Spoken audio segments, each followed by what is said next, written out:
সকালবেলা ঘুম থেকে ওঠার পর মনে হলো আজকে আমরা বাইরে নাস্তা করব। তো যেই ভাবা সেই কাজ, আমরা দুজন বের হয়ে গেলাম, আমরা হাজব্যান্ড ওয়াইফ।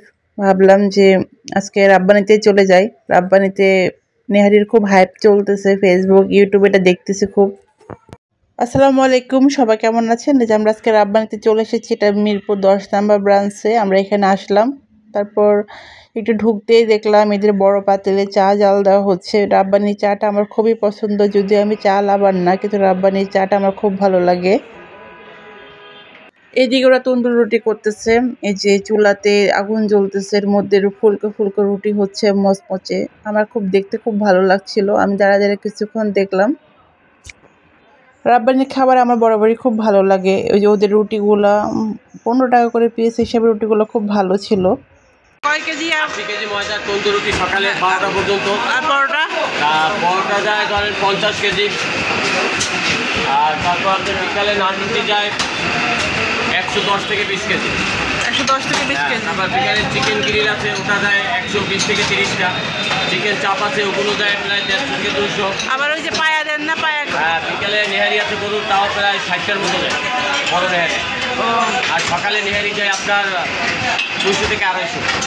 সকালে বেশি যায়? হ্যাঁ, সকালে বেশি। আবার খাসির পায়া আছে, তাও 100 উপরে যায়। আচ্ছা, একটা সালাদ বেস্ট বেস্ট। সিঙ্গারা সমুচা, এটা কি সমুচার পুর? জি।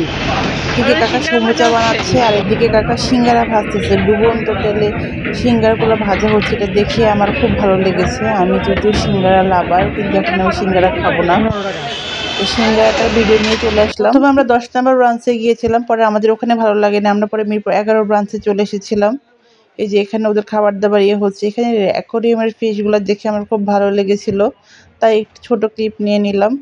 তো আমরা নাস্তার অর্ডার দিয়ে দিয়েছি, দেখা যাক কেমন হয় খেতে। এই যে আমার ফুলকো ফুলকো মুচমুচে তন্দুর রুটি চলে এসেছে, এটা আমার খুবই পছন্দ। ওদের রুটিগুলো খুব ক্রিস্পি এবং সাইজে বেশ বড়। এই সেই নেহারি যেটার এত হাইপ ছিল, আমরা একটাই নিয়েছিলাম, একটার দাম ছিল 140 টাকা। এখানে ভালো পরিমাণে দিয়েছে ওরা, দুইজনের জন্য যথেষ্ট। এখানে একটা হাড় ছিল, রগ ছিল, সাথে আমি ক্রিস্পি পরোটা অর্ডার করেছিলাম। ওদের পরোটার ডিজাইনটা আমার কাছে খুব ভালো লেগেছে, ছোটোবেলা আম্মু এরকম পরোটা বানিয়ে দিত আমাদের। তন্দুর রুটিটা নেহারি দিয়ে খাওয়ার জন্য নিয়েছিলাম, আর পরোটা নিয়েছিলাম চা দিয়ে খাওয়ার জন্য। পরে মিলেমিশে কোনটার সাথে খেয়েছি আসলে আর মনে নেই। রাব্বানির পরোটাটা আসলে অনেক টেস্টি ছিল। ওদের রুটিটা আমার কাছে বেশ ভালো লেগেছে, একদম ক্রিস্পি ক্রিস্পি ছিল, আবার একদম শক্ত না, বেশ সফট সফট ছিল। এটা নেহারি দিয়ে খেতে ভালোই লেগেছিল। মূল ব্যাপার হচ্ছে ওদের নেহারিটা টেস্ট কেমন। নেহারিটা টেস্ট আমার কাছে খুব একটা ভালো লাগে নাই, আবার একবারে যে খুব খারাপ খেতে তাও না, তবে একবারে আহামরি কিছুই না। তার থেকে আমাদের বাসার যে নেহারি করি আমরা, সেটার টেস্ট অনেক বেশি ভালো থাকে। তো হাইপ হিসাবে আমার কাছে অত ভালো লেগে নাই, সে তুলনায় আপনার ওদের রুটি পরোটার রিভিউ দিলে বলা হয় যে ওটা বেশি ভালো আমার কাছে মনে হলো। আর দুধ চা তো অলওয়েজ বেস্ট। তো আমি একটু টেস্ট বাড়ানোর জন্য একটু লেবু রস দিয়ে নিচ্ছিলাম। লেবু দেওয়ার পর টেস্টটা খারাপ লাগে নাই, মোটামুটি ছিল। সকালের নাস্তায় গেলে আপনারা অবশ্যই চেষ্টা করবেন চাটা সবার শেষে অর্ডার দিতে। খাওয়ার শেষে আমি শুরুতে অর্ডার দিয়ে বোকামি করেছিলাম, চাটা ঠান্ডা হয়ে গিয়েছিল। নেহারিটা ওরা যদি আপনার শেষ হয়ে যায়, চাইলে ওরা আপনাকে আরেক বাটি ঝোলও দিবে, সে ব্যাপারে সমস্যা না। আমরা ভাজিও নিয়েছিলাম, কিন্তু ভাজিটার টেস্টটা আমার কাছে একটু ভালো লাগে নাই, লবণ কম ছিল, তাই এটা আমি ভিডিওটা আনিও নাই। সিঙ্গারা সমুচা, এটা কি সমুচার পুর? জি। আর সিঙ্গারা ভাজা হচ্ছে।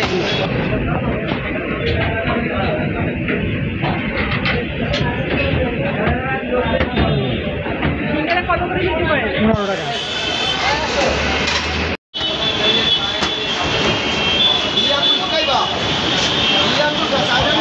এটা কি পিঠার মতো বানাচ্ছেন কাকা? জি, এটা পিঠার মতো। এটা কি সমুচা? মাংস সমুচা। মাংস সমুচা, এখানে মাংস আছে পুরের মধ্যে। কিমা বলা, কিমা কিমা কিমা কিমা গরু কিমা। আচ্ছা, কিমা কিমা হচ্ছে আপনাদের যে বিকালে একটা পুরি করেন না, কিমা পুরি, ওটা অনেক মজা হয়। হ্যাঁ ওইটা বিকালে রাখা। এটা সিঙ্গারা পরে ভাজি করবেন, সিঙ্গারার পরে এটা ভাজি করবেন।